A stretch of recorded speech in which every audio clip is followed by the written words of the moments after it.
Hai,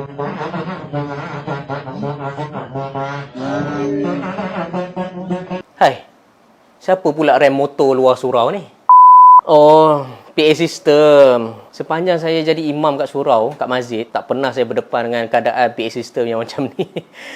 Orang nak solat ni, tergelak-gelak. Elok-elok orang datang surau, nak fokus ibadah kan. Disebabkan PA system yang tak baik, maka semuanya tak dapat nak khusyuk. Jadi dalam bab ibadah ni, kita ada satu benda yang dipanggil sebagai tahsinul ibadah. Maksudnya kita dah belajar fiqah, dah belajar rukun, dah belajar syarat sah apa semua tu. Macam mana nak memperindahkan lagi ibadah tersebut. Contoh macam mana nak khusyuk. Khusyuk tu sebab AJK Masjid sediakan aircon, sediakan kapet yang tebal, keselesaan para jemaah, supaya itu membantu untuk mendapatkan khusyuk tersebut.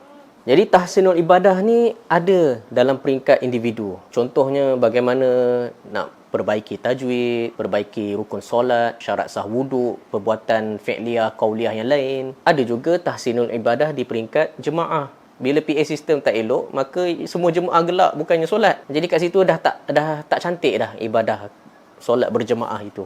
Bila dah dekat Ramadan lagi, itu yang kita perlu tahsin. Kita perlu perbaiki, perelokkan lagi ibadah kita supaya nanti bila sampai Ramadan nanti, maka segala-galanya eloklah menurut syariat kehendaki.